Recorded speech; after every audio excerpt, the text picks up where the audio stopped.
Bom, pessoal, bom dia.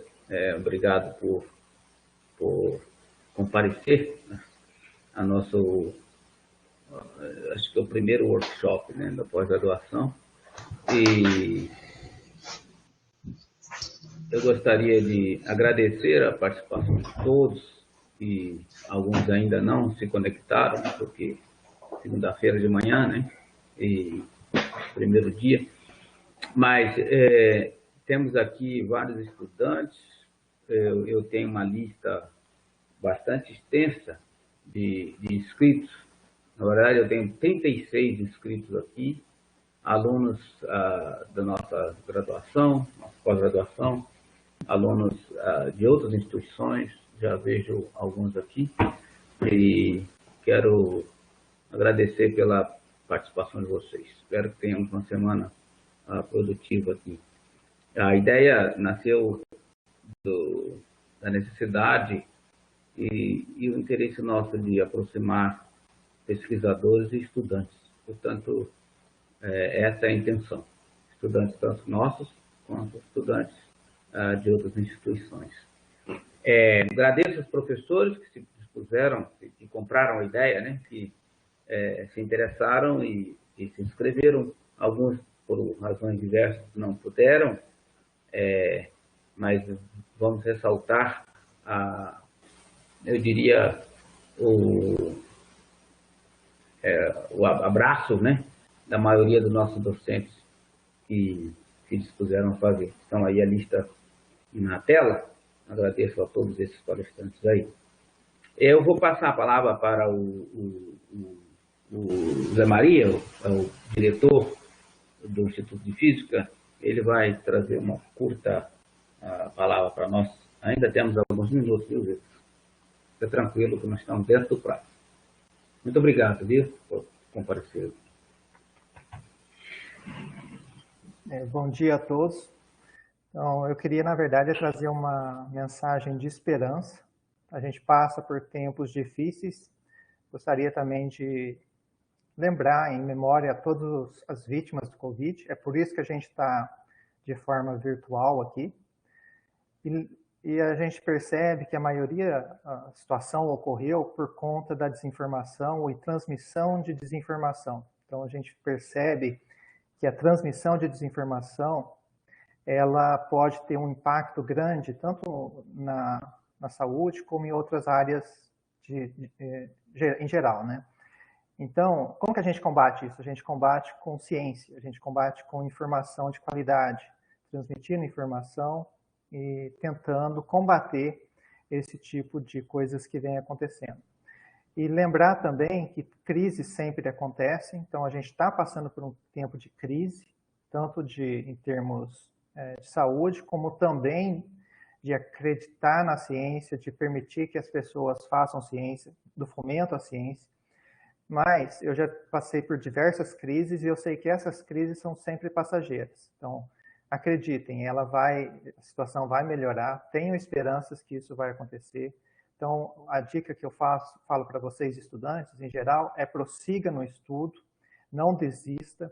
Se for o caso, vai para o exterior, faz alguma coisa no exterior, se aperfeiçoa e assim tenta passar informação de qualidade e transmitir ciências para as próximas gerações. Então, é consciência que a gente combate a situação que está acontecendo. Não é simplesmente ficando parado. Então, mas o fato do Covid não permitir que a gente se encontre presencial, a gente contorna com esse tipo de conferência, esse tipo de coisa. Então, a ideia do Edson é muito boa. Então, os alunos eles estão muito perdidos com relação ao que fazer, a como fazer, e acho que isso é uma forma de trazer os alunos para perto e confortá-los também, né? Dizer que a pesquisa ela pode resolver a maioria dos problemas e a falta de recursos a gente contorna com ideias. Acho que deu para entender, né? Então, é isso a mensagem que eu queria passar para vocês. Queria uma mensagem só de esperança, tá? E de que tempos melhores virão. Então, acreditem, não desistam e bola para frente. Então, palavra rápida, Agradeço ao Werneck por estar organizando. Passo a palavra de volta para ele. Muito obrigado, Vila. Boa lembrança da caráter efêmero, eu diria, das crises. Espero que essa seja passageira mesmo. E, de fato, a gente precisa combater isso com ideias, né? Com consciência. É por isso que estamos aqui.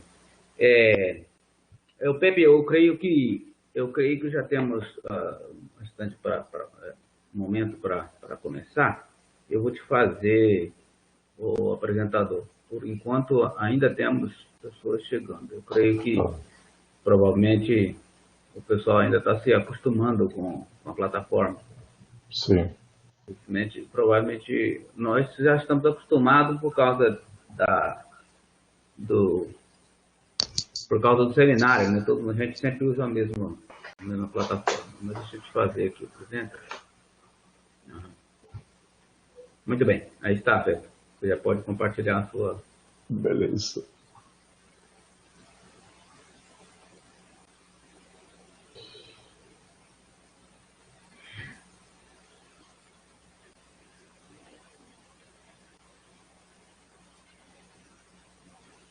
Deixa eu perguntar, tem uma opção de poder colocar o áudio da apresentação? Eu não apareceu aqui. Você tem áudio da apresentação? Não entendi. Uma boa pergunta, hein? Dá para ver aí? Eu estou vendo, exatamente, estou vendo perfeitamente. Tá, então vou fazer o seguinte, eu vou sair daqui e vou entrar de novo para ver se vejo alguma opção de... O áudio vamos ver. Da apresentação mesmo. Eu nunca fiz isso, Deixa eu ver. Não está aparecendo nada, não. Mas, enfim, tomara que...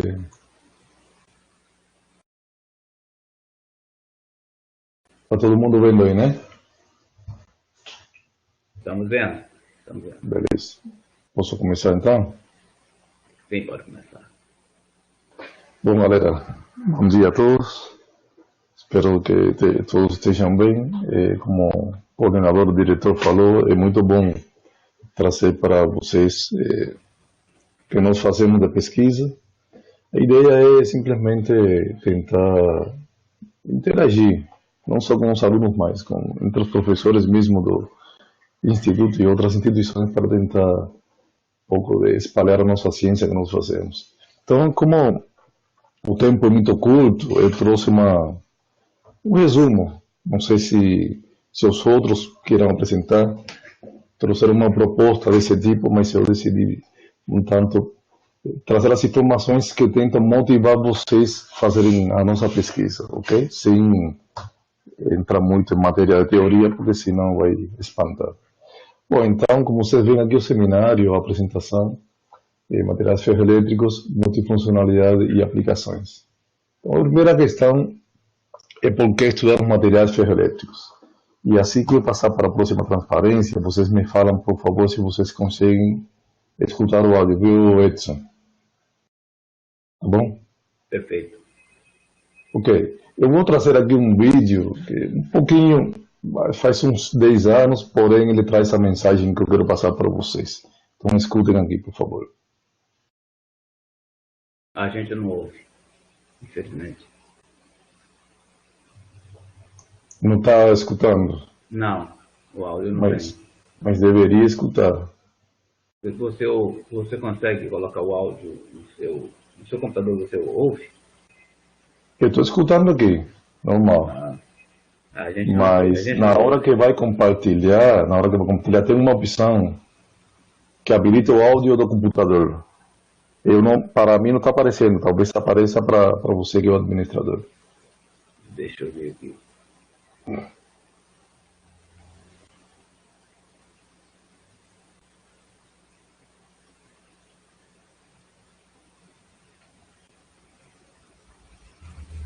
Essa eu nunca fiz, velho.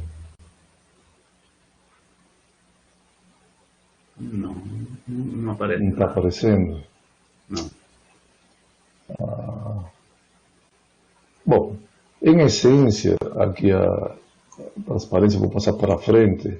Ele mostra a respeito de uma fábrica que ia ser construída em São Carlos, na Universidade Federal, baseada em materiais ferroelétricos. E a proposta, está me escutando, né? Perfeitamente. A proposta é o desenvolvimento de chips ferroelétricos para cartões magnéticos, cartões de memória, de telefonia, enfim, baseados nesses sistemas. E a proposta será pelo fato de quando você compara com os materiais magnéticos convencionais, observem aqui que a duração é média de 4 a 5 anos, os ferroelétricos têm uma durabilidade de 2.000 anos, como aparece aqui na tela. Com isso, se a gente fosse comparar em termos de memória e capacidade, por exemplo, a informação que você armazena nesses materiais magnéticos está limitada, no máximo 1 GB, ou estava limitada, acho que não usa muito mais. Já quando usa os ferroelétricos, deixa eu ver aqui, observem que a informação é extraordinariamente alta. E, bom, com isso, além de aumentarmos a capacidade de informação que você pode armazenar, a velocidade de transmissão também ela é extraordinariamente alta. E então eu trouxe aqui uma proposta para vocês terem uma ideia de como esses materiais podem ser vistos do ponto de vista fenomenológico e em termos de aplicação como eles podem ser analisados. É uma pena que não conseguiram escutar o áudio, mas enfim. Vamos lá. Os materiais ferroelétricos são dielétricos, isolantes, ou seja, eles não conduzem eletricidade, porém ele tem uma característica interessante. E para isso vamos começar por um material que chama-se material polar, não centrosimétrico, ou seja, ele tem um eixo de polarização, dos quais, por operações de simetria, você consegue controlar propriedades físicas intrínsecas.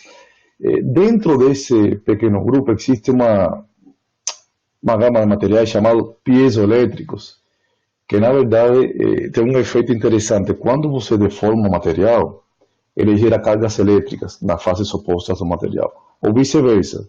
Se você aplica uma tensão, ele deforma automaticamente. Então, esse é o efeito de piezoeletricidade. Dentro desses piezoelétricos, que já tem um eixo polar, são polares, existe um pequeno grupo nos quais essa polarização depende da temperatura. Ou seja, você consegue controlar a intensidade da polarização mudando a temperatura. São chamados piroelétricos.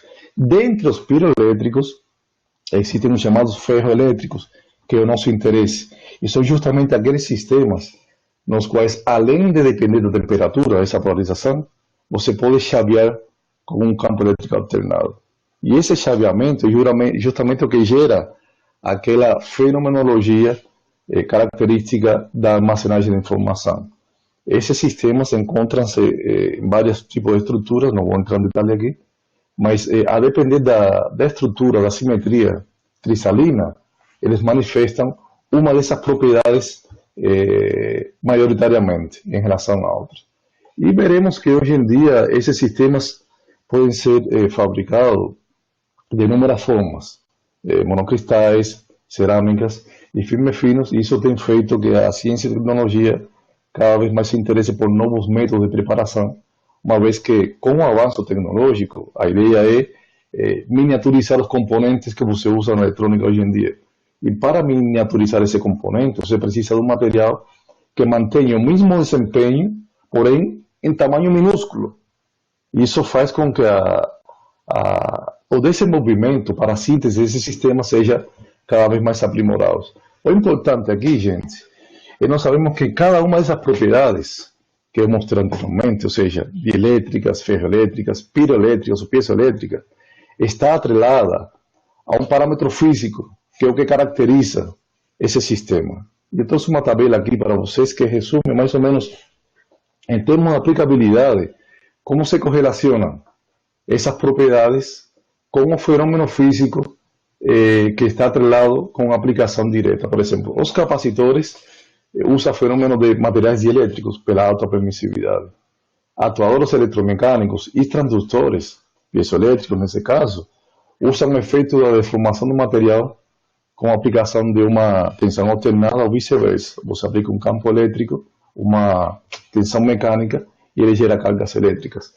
Detetores de radiação, por exemplo, piroelétricos, ele consegue, por uma pequena mudança de temperatura no ambiente, consegue responder rapidamente por uma pequena variação da polarização.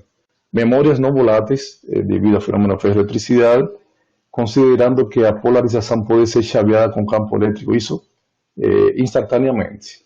Memórias ópticas, com a variação do índice de refração, com campo elétrico, e um novo tipo de sistemas que são chamados de materiais multiferróicos, que servem como um controle muito forte entre as propriedades magnéticas e as propriedades elétricas. E isso tem trazido um grande interesse, porque podem ser também usados como materiais que armazenam energia.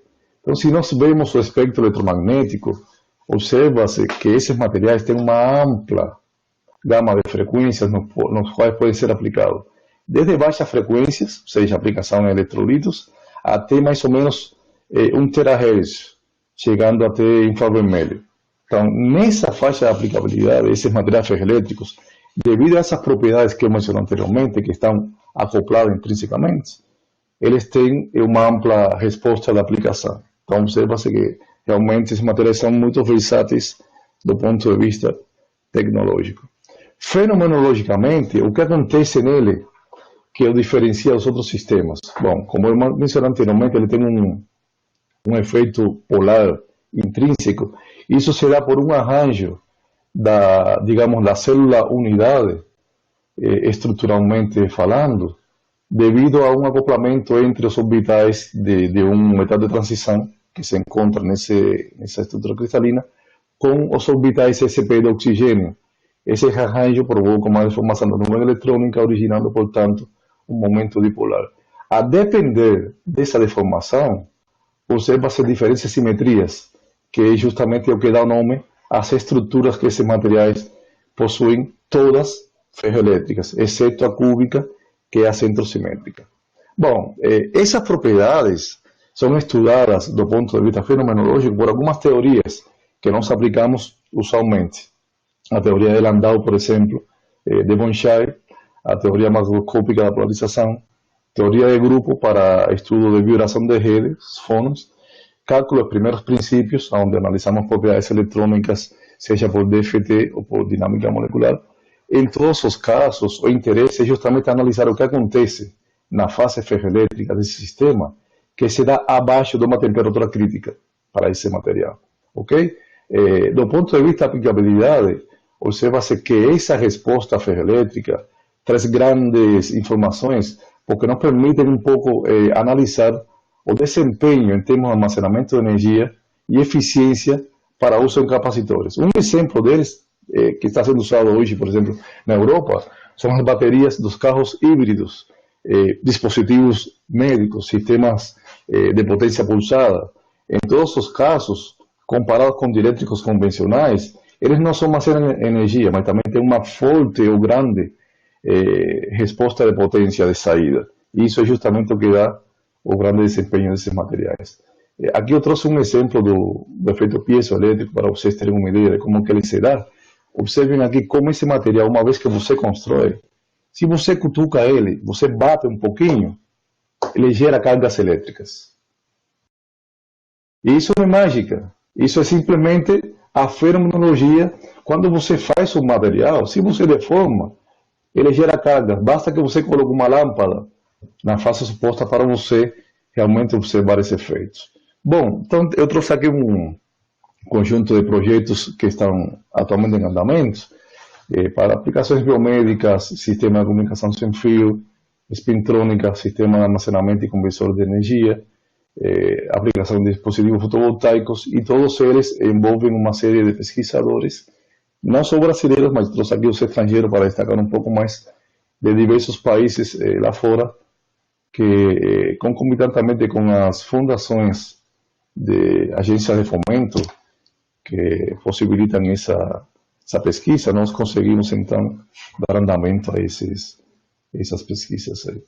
Bom, é isso aí, eu acho que não me estendi muito não, né? Obrigado a todos pela atenção. Muito obrigado, Pepe. Bom, podemos fazer pergunta para o Pepe. Temos aí um tempinho e eu acabei de descobrir que temos um pouco mais de tempo, que por alguma razão o Tomé não vai poder aparecer. Então, vamos aproveitá-lo. Gente, fica à vontade para perguntar. Qualquer um que quiser perguntar, fica à vontade, viu? Se eu soubesse que Tomé não iria apresentar, eu teria alongado a apresentação. Pois é, trazido mais informações. Eu vou começar então. Qual é a vantagem, Pepe, de usar os ferroelétricos em lugar dos ferromagnéticos? A principal vantagem se dá por uma palavra que chama-se não volátil, ou seja, em termos de memória, de armazenagem de informação, se você coloca, por exemplo, um cartão magnético próximo de um ímã, por acidente, você corre um alto risco dessa informação poder perder, porque demagnetiza ou desmagnetiza, sabe? E você mexe com os spins. Enquanto ferroelétrico não acontece isso aí, você pode até colocar na geladeira, por exemplo, ele não...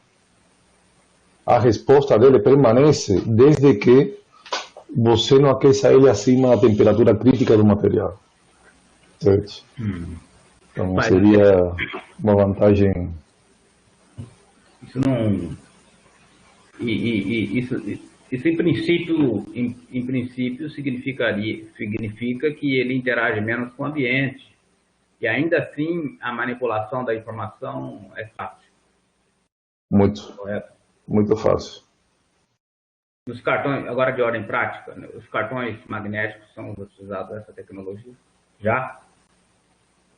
Sim, seria cartão ferroelétrico, né? Mas já estou usando já. Ferroelétrico. Sim, já estou usando. Tá, beleza. Gente, pode fazer pergunta, viu? Eu vejo que tem alunos aqui.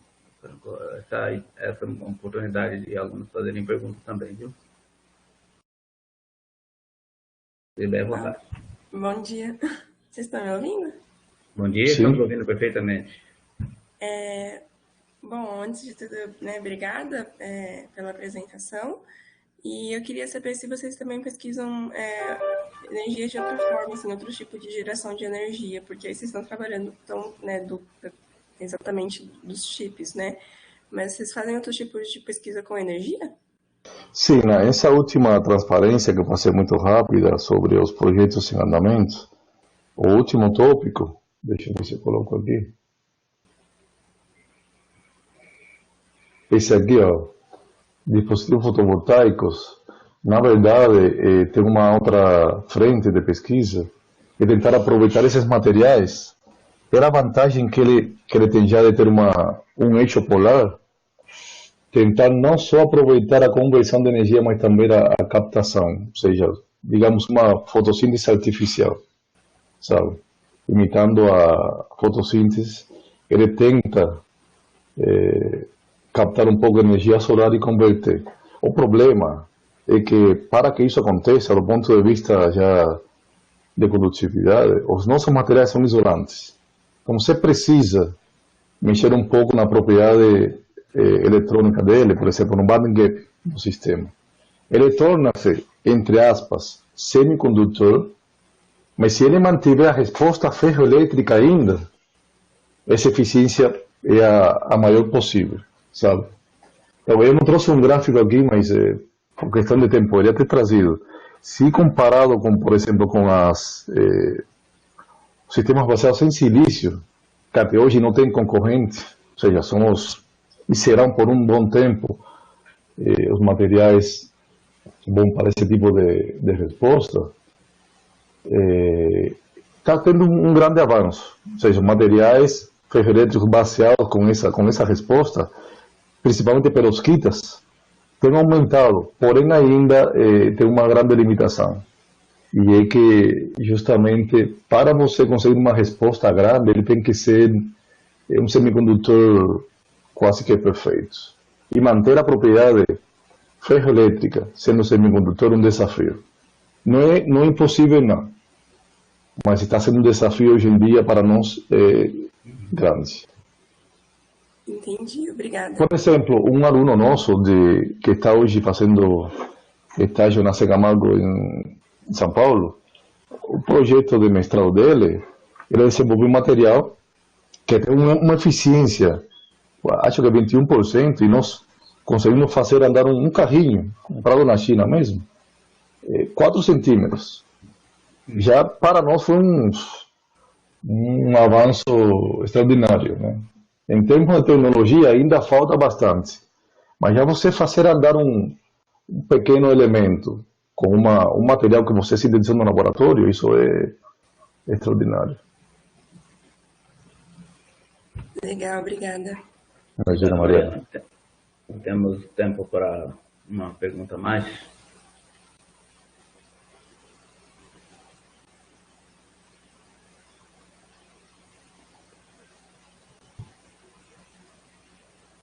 Bom, eu gostaria de agradecer, não tem mais nenhuma pergunta, eu gostaria de agradecer o Pepe por abrir esse workshop, talvez uma das apresentações que será a mais aplicada de todos esses workshops. Então, é muito interessante ver que fazemos ciência também aplicada e com vistas à utilização prática quase que imediata. E eu, como teórico, fico impressionado com essa visão que cientista de base tem, né? Então, são mais úteis do que eu diria. Então, muito obrigado. Eu gostaria de passar a palavra à Daiane, que é a nossa próxima palestrante, porque houve uma pequena mudança no nosso horário, teremos dois apresentadores hoje. Daiane, você está pronta? Vou passar você como apresenta. Muito bem, você já está. Estão me ouvindo? Estamos ouvindo. Muito obrigado, Mariana, ou Daiane, por aceitar participar conosco, viu? Fique à vontade, viu? O tempo é seu. Pode compartilhar a sua tela.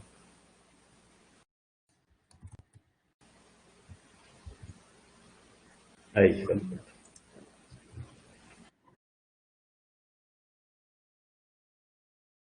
Estão conseguindo ver a tela? Eu estou um pouco perdida aqui, né? Sim, está aparecendo, sim. Estão me vendo também, né? Ok. Bom, primeiro, obrigado, Werneck, por organizar esse workshop. Eu acho que eu espero que eu consiga atrair algum aluno para trabalhar comigo depois dessa. Nós estamos vendo suas duas telas. Tanto as duas telas. As duas telas. Isso. Não, então deixa eu ver o que eu faço. Eu acho que você tem que apresentar, você tem que colocar, ao invés de uma apresentação, tem que colocar o window, talvez, ao invés de apresentar a tela toda. Tá. Tenta de novo.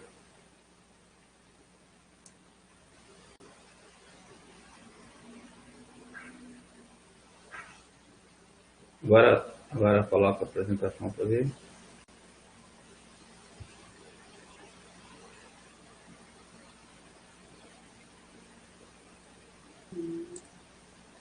E agora? Estou vendo só uma, mas aí você não está com a apresentação aberta, né? Com o modo apresentar, né? Eu tô. Deve ser 5. Eu não vou modo apresentar. É porque eu tô com duas telas aqui. Então eu estou vendo só que não está apresentando. Ah, tá. Deixa eu só fazer um. Vou compartilhar aqui.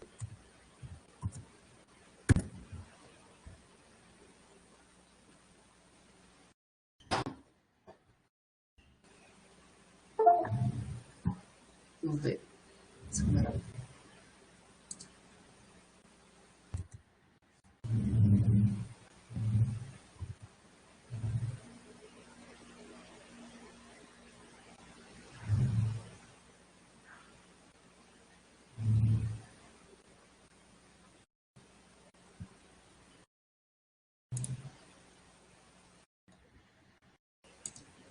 E agora? Ainda não está no modo apresentação, mas a gente vê os slides. É engraçado porque eu coloquei no modo apresentação, mas não, ele não está indo. Você está com duas telas no computador? Não, agora eu só estou com uma. Ah, estranho. Deveria dar. Apareceu a tela inteira ou ainda está... Não, apareceu não.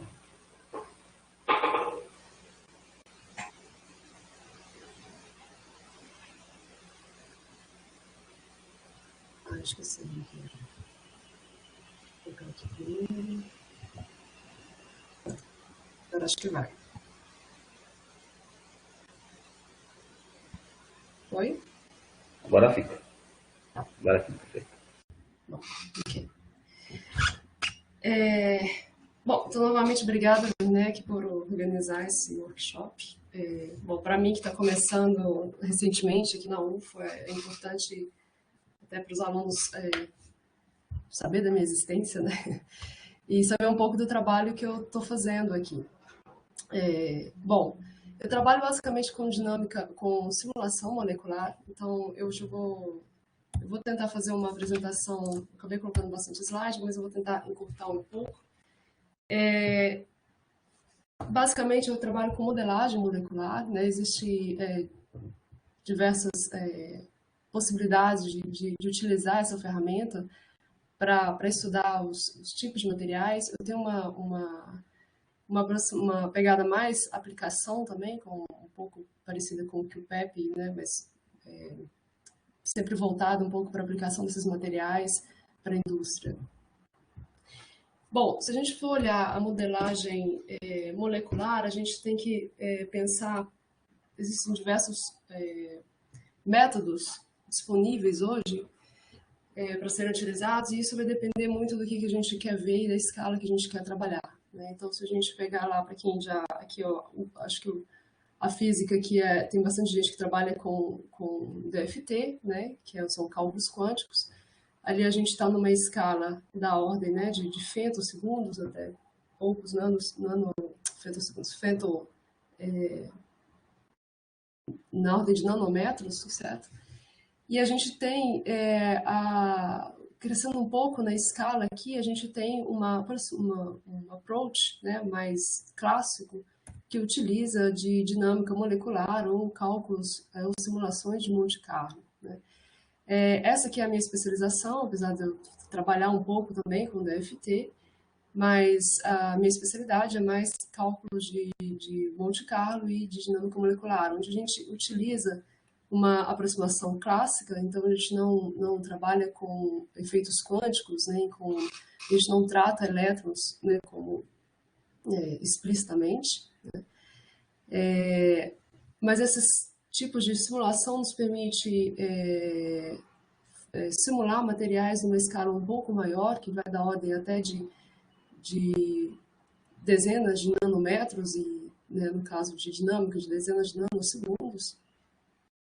Tem algumas limitações, como, por exemplo, né, a gente não consegue simular transferência de cargas, processos químicos, né, de reações químicas, mas a gente consegue ter uma simulação mais... a gente consegue fazer uma simulação um pouco mais ampla quando a gente pensa na dinâmica, por exemplo, das moléculas dentro de materiais numa escala maior, né? Bom, o que seria essa modelagem? Como que a gente consegue contribuir? Eu tenho basicamente dois tipos de formas de trabalhar. Uma que é a modelagem diretamente em colaboração com os experimentais, né? A ideia aqui é a gente tentar enxergar o que os experimentalistas não conseguem ver, né? Então, a gente pega alguns resultados experimentais de algum grupo de colaborador e tenta explorar aquele problema, aquele resultado que não consegue se entender unicamente com os dados experimentais, e a gente tenta simular aquele fenômeno físico, tentar explicar aquilo de uma forma mais detalhada, né? E a outra forma é realmente iniciar... sintetizar, né, entre aspas, no computador, materiais nunca antes sintetizados e tentar explorar esses materiais, esses novos materiais e ver se esses materiais podem ser promissores ou não para certas aplicações. Então, basicamente, eu trabalho com essas 3 metodologias aqui um pouco mais clássicas, né, que é dinâmica molecular, Monte Carlo, simulação de Monte Carlo e cálculo de DFT, mas eu também mas esse tipo de trabalho, eles utilizam outros tipos de algoritmos, a gente desenvolve bastante algoritmos para estudar esses materiais e vai um pouco além, dependendo do tipo de problema. A gente pode trabalhar com machine learning e outras técnicas computacionais. Bom, então, para quem não é muito familiarizado com o que é física computacional, eu diria que, bom, ferramentas computacionais para tentar entender e explicar fenômenos físicos, né, de materiais, basicamente. Bom, meu carro-chefe assim, de pesquisa é dentro de materiais porosos. Existem basicamente 2 séries que eu estou trabalhando mais, que é as redes metalorgânicas e as redes orgânico-covalentes, né? Covalent Organic Framework. Esses materiais, eles são sintetizados pela junção de blocos moleculares. Então, por exemplo, as redes metalorgânicas, a gente é um material híbrido, onde a gente tem um ligante orgânico, né, que ele faz uma ligação covalente com o que a gente chama de nó metálico, que pode ser um óxido metálico, e você cria estruturas cristalinas e porosas, né? Esse aqui é o MOF5, foi o primeiro MOF, Metal Organic Framework, que foi criado pelo professor Omar Yagi. E a partir desse MOF aqui foram já criados milhares e milhares de outras estruturas. E a grande vantagem desses materiais é que você consegue desenhar aqui tamanhos de poros diferentes, tamanhos de superfície, né, áreas de superfície diferentes. Você pode colocar alguns grupos funcionais, né, decorar esses ligantes com grupos funcionais que podem ter alguma propriedade catalítica ou alguma propriedade de adsorção e entre outras, né, ou alguma propriedade fotoelétrica também, enfim, ótica, né? E aí você tem aqui essas imensas possibilidades, essas estruturas, elas podem ter diferentes tamanhos, né, e formatos de estruturas. E aqui a gente cria, então, uma série de materiais que fica, na verdade, uma plataforma, né, de materiais onde a gente pode explorar para diferentes aplicações. Um dos trabalhos que eu tenho desenvolvido há alguns anos é esses materiais MOFs para baterias térmicas, né? Você tem um processo de adsorção e dissorção de água, onde você consegue liberar ou retirar calor do ambiente, e esse processo ele pode ser melhorado, né, pela simples adaptação desses materiais. Então, esse aqui é o material que a gente chama CODES, né? O nome vem sempre de onde ele foi primeiramente sintetizado. Essa CODES aqui, ela é formada aqui, você tem um benzeno aqui, né, um ligante benzeno, de carboxilato, né, de benzeno, ligado por uma cadeia metálica de alumínio, de óxido de alumínio. E aqui você tem uma estrutura porosa unidimensional. Esse poro, né, ele tem uma dimensão em torno de 6 a 7 angstroms de diâmetro. O que a gente fez com essa estrutura? A gente pegou essa estrutura e foi substituindo esses ligantes por outras estruturas moleculares, né? Pirrolha, tiofeno, pirano, e foi observando como que essa mudança de ligante consegue impactar na absorção de moléculas de água, né? Lembrando que essas estruturas elas têm que ter uma boa absorção de água, uma boa entalpia de absorção de água para a aplicação que a gente quer. Porém, ela não pode ser uma estrutura muito hidrofílica, porque senão processo de dessorção, você começa a criar algumas estereses, né, na hora de dissolver a água, você perde, você precisa de muita energia para dissolver e perde a aplicabilidade desses materiais.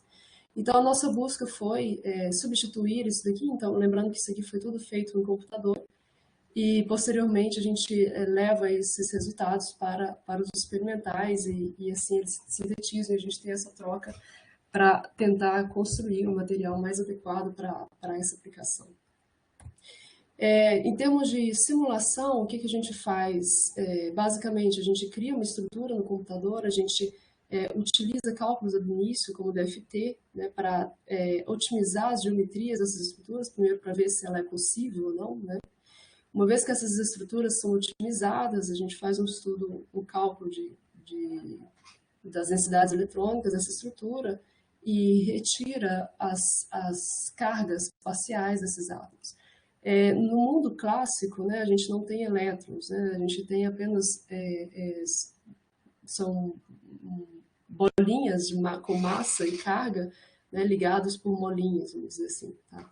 A nossa representação, por exemplo, de uma molécula de água aqui é uma molécula onde você tem o oxigênio com a massa do oxigênio, o hidrogênio com a massa do hidrogênio, e esses átomos eles contêm uma carga fracionada e eles estão ligados aqui para um potencial harmônico. Então, a gente descreve essas interações entre os átomos com campo de força, que a gente chama de campo de força, que são campos de força clássico, né? E aí a gente roda os cálculos, seja de dinâmica molecular ou de Monte Carlo. No caso, para a gente estudar a absorção desses materiais, dessa água dentro desses materiais, a gente costuma usar o Monte Carlo no ensemble Gran Canônico, onde a gente dá uma determinada pressão e temperatura, a gente consegue prever a quantidade de moléculas que são absorvidas dentro desse material. E assim a gente cria as isotermas, né? Bom, eu não vou me estender muito, mas um dos problemas que a gente está estudando agora com a minha aluna Marina é tentar entender como que esses modelos de água que a gente utiliza, eles podem impactar nesses resultados das isotermas. Então, a gente tem aqui 3 modelos de água e a gente consegue observar como que esses modelos podem impactar e como melhorar esses modelos, né? Uma vez que a gente tem um modelo que se adequa bem aos resultados experimentais, a gente consegue explicar os fenômenos que estão acontecendo nesse processo de adsorção e dissolução. Bom, um outro projeto que eu tenho desenvolvido aqui com a minha aluna Saula, que é a mesma ideia de adsorção, mas aqui a gente trabalha com a adsorção de gases e também para materiais parecidos com os MOFs, mas sem a parte metálica, então são os COFs. A ideia é a mesma coisa, a gente tem blocos moleculares, onde com a junção desses blocos moleculares a gente cria estruturas cristalinas porosas, e essas estruturas cristalinas a gente consegue fazer um estudo de adsorção dentro delas, né? No caso do trabalho da Saula, é algo mais... é um pouco diferente, porque aqui a gente está tratando com um banco de dados de aproximadamente 70 mil estruturas. Então, para a gente fazer um screening dessas estruturas para uma certa aplicação, a gente precisa pensar em algoritmos um pouco mais espertos do que ficar rodando dinâmica molecular, DFT e tudo mais, que tem um custo computacional muito grande, né? Então, o que a gente tem feito é fazer um cálculo simples de entalpia de adsorção, né, para H2S dentro desses COFs e fazer um primeiro screening e tentar relacionar qual que essas propriedades termodinâmicas com as propriedades geométricas desses COFs, então, seja o tamanho de poro, superfície, o shape, né, o formato dessas redes e tudo mais. Tá? Então, a gente pode, eu não vou entrar muito em detalhes, senão vai estender demais, mas resultados que a gente pode obter é fazer por exemplo, isso aqui, cada ponto aqui é um COF que a gente fez o cálculo, né? Você tem a adsorção de energia de adsorção em função da superfície, da área da superfície, ou em função do volume do poro, e a gente tentar racionalizar como que essas geometrias dessas redes podem impactar certas propriedades dele, né? E aqui entraria, né, o que a gente poderia utilizar machine learning para tentar prever essas propriedades materiais simplesmente treinando, né, relacionando quais são as propriedades termodinâmicas com as propriedades geométricas e tentar prever, sem ter que passar por cálculos mais pesados, quais seriam qual seria o material mais promissor, né? Qual seria o material mais interessante, né? Por que ele é mais interessante e como encontrar esses materiais mais interessantes, né, para essa aplicação. Bom, eu já trabalhei também com materiais à base de carbono, tanto com materiais, os grafenos. Os grafenos, acho que todo mundo é mais familiarizado com os grafenos, né? Aqui eu fiz um trabalho com os óxidos de grafeno, que é o que eu estou fazendo agora com o meu aluno João Felipe. Então, para quem não conhece o óxido de grafeno, bom, basicamente você tem um grafeno e você oxida esse grafeno, né? Existem alguns tipos de funcionais que você que vai ser utilizado, né? Que vai ser formado durante a oxidação do grafeno. Você tem as hidroxilas, você tem os epóxis, você tem as carboxilas. O João fez um algoritmo, fez um código para criar essas estruturas, né, esses GOs, colocando esses funcionais dentro, em cima do grafeno e depois aplicando, utilizando dinâmica molecular para otimizar essas estruturas, né. Nesse tipo de trabalho aqui a gente usa uma dinâmica molecular reativa, onde permite a formação de ligações químicas, e a gente consegue prever como estão distribuídos esses óxidos, que é algo que ainda é ainda muito discutido na literatura. Como que concentração de um, concentração de outro, a gente pode fazer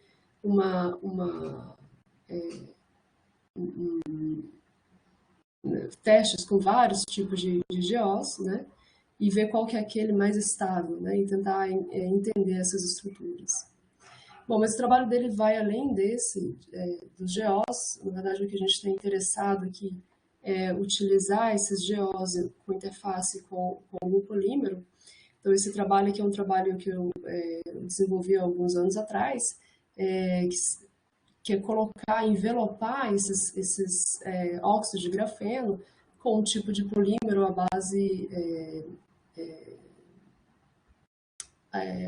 com grupos funcionais de SO3, né? Esse envelopado aqui, se você olhar essa figura aqui, você tem aqui um GO e você tem os polímeros aqui, né, envelopando ele, e você tem água, né, esse filme ele é hidratado. Esse material ele foi observado por um grupo experimental lá da Unicamp, que uma vez que você coloca esses filmes, né, ultra finos, você tem uma pilha combustível, né? Para quem não está muito familiarizado com a pilha combustível, você tem o anodo e o cátodo dessa pilha, né? E você tem ali, entre essa pilha, você tem um eletrólito, né? No caso dessa pilha do tipo DMFC, um eletrólito é um polímero, que é chamado náfio. O que acontece nessas pilhas à base de metanol é que o metanol ele começa a atravessar o eletrólito e ele envenena esse eletrólito, perdendo assim a performance dessas pilhas. Então o que eles fizeram, eles montaram uma pilha combustível com esse filme fino aqui entre o anodo e o eletrólito, e eles conseguiram barrar a passagem de metanol nesses filmes sem impedir a passagem de água, que é importante, a passagem de próton também, né? Isso aqui é uma condução protônica, né? Esse eletrólito ele conduz próton aqui. Então, entender como que esses filmes eles barram esse metanol é um dos objetivos desse trabalho. Então, de novo, é algo experimental que os experimentais trouxeram, mas eles não conseguiram entender o que acontece nesses filmes, que ele consegue barrar tão bem o metanol, enquanto ele não barra água e condução de prótons desses materiais, né? Então, que a gente utiliza a dinâmica molecular para dar um loop nessa estrutura, né, e tentar entender a dinâmica que acontece dentro desses materiais. Bom, uma visão geral do que eu trabalho, eu gosto de falar que eu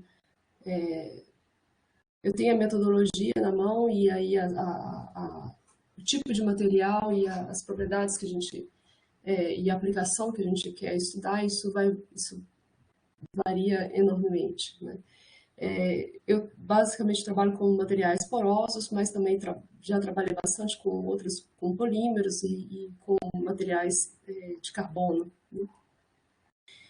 E para diversas aplicações, né? O meu carro-chefe seria a adsorção, trabalho muito com a adsorção, seja ela adsorção de gás ou adsorção de líquidos, mas também já trabalhei com propriedades mecânicas, como os nanoscrews, eu acabei não falando dos screws, mas é um trabalho bem interessante, a gente pega o grafeno, o grafidino e os grafenos, e enrolam eles, né, e estuda essa dinâmica de enrolamento dos grafenos e as propriedades mecânicas desses nanoscrews, né? Então, bom, se eu tentar encerrar, acho que já deu meu tempo, né, Werneck? Exato. Muito obrigado, Daiane, pela apresentação. Está aberto as perguntas, viu? Fique à vontade. Pode abrir o microfone e falar, viu, gente? Bom dia. Bom dia. Daiane, de que forma que são feitos esses treinamentos dos machine learning, das máquinas, né? Boa pergunta, Mariana. Existem vários algoritmos, tá? Isso aqui a gente não fez ainda. É algo que eu comecei a fazer, que é uma linha de pesquisa que eu quero desenvolver mais. Mas você tem diversos algoritmos. Você tem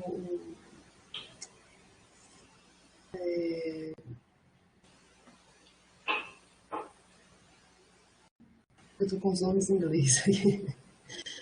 Mas você tem... Tudo bem, pode falar ainda.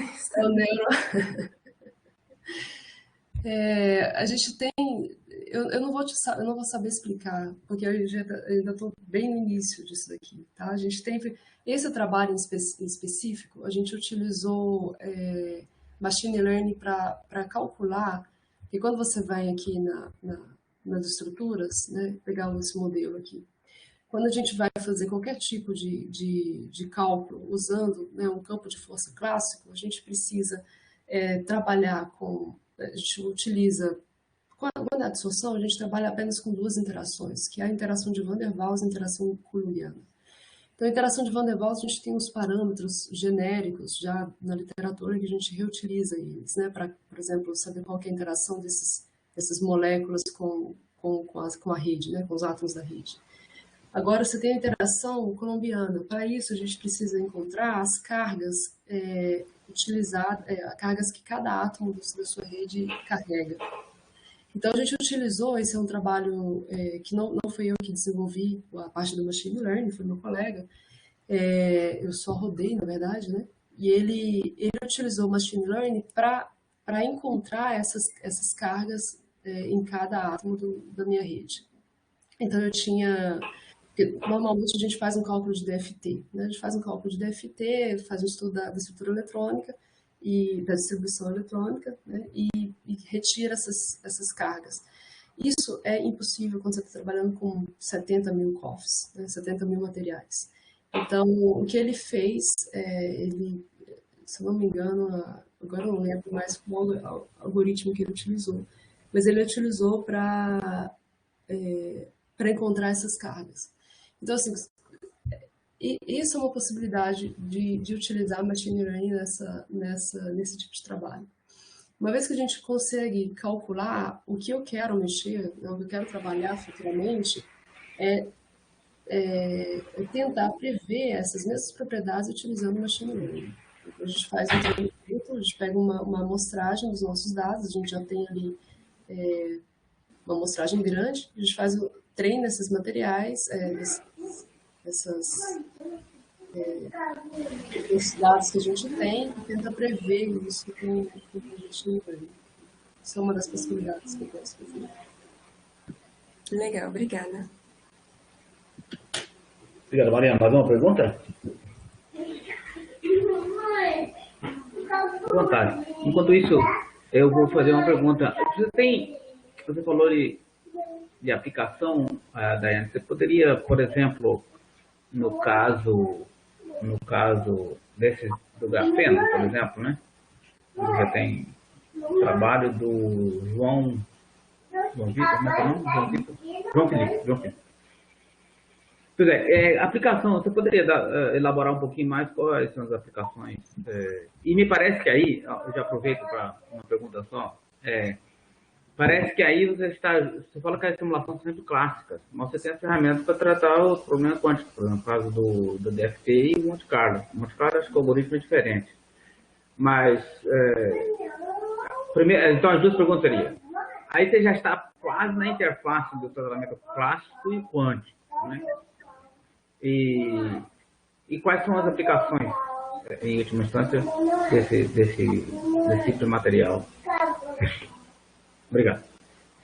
Assim, esse trabalho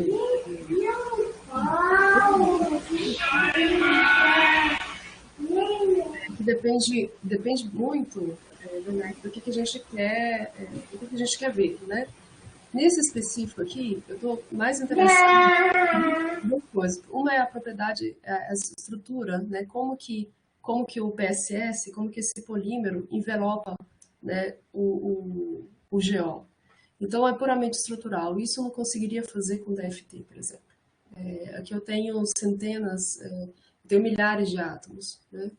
Chega a dezenas de milhares de átomos. Isso eu não conseguiria fazer com cálculo de DFT. Então, isso, a dinâmica molecular, ela resolve muito bem, né? Outra coisa que ela resolve muito bem é a dinâmica desse material, né? Então, eu quero, por exemplo, fazer um cálculo de difusão da água, difusão do metanol. Isso a dinâmica molecular resolve bem. Nesse caso aqui, hoje o que a gente tem interessado, essa parte estrutural, ela já meio que foi resolvida, né? A gente publicou esse trabalho aqui uns 2, 3 anos atrás, ela já está resolvida. O que ainda é uma pergunta é como que esses filmes eles conseguem barrar o metanol. Então a gente sabe que ele barra, assim, pelo menos experimentalmente eles conseguem ver isso, eles conseguem medir quanto que é barrado de metanol, mas eles não conseguem entender. Primeiro, eles não conseguem entender muito bem a estrutura do filme, né?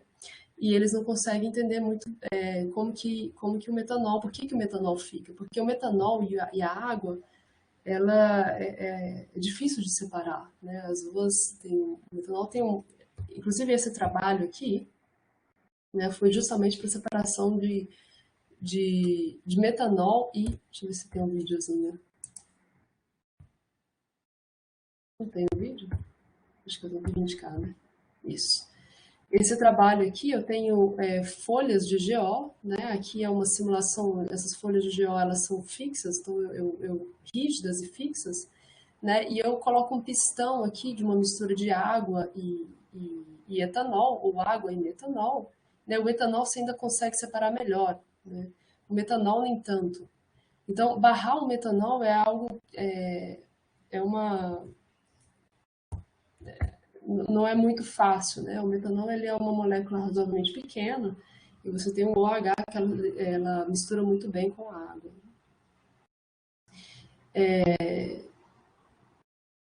Então, não sei se eu respondi a sua pergunta. Então, falando da DFT, né?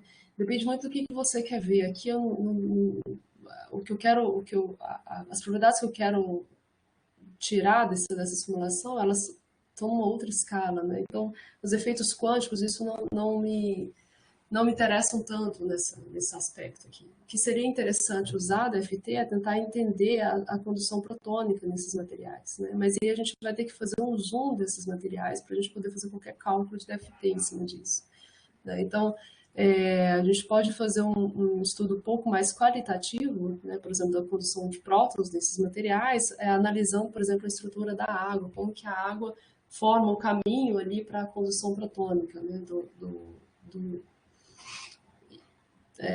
Não sei se eu fui muito clara nisso, mas assim, nesse trabalho em específico aqui, basicamente a gente não usa DFT em nenhum momento, ela é puramente dinâmica molecular. Obrigado, Daiane.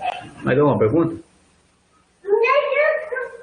Se não, vamos agradecer aí a Daiane e ao Pepe que trouxeram as suas apresentações de hoje. E vamos agradecer a presença de todos e esperamos amanhã, todos amanhã às 8 horas, para mais um conjunto de apresentações. Muito obrigado a todos e espero que tenham um excelente dia. Tchau, Obrigado novamente, Pepe e Daiane. Obrigada. Tchau.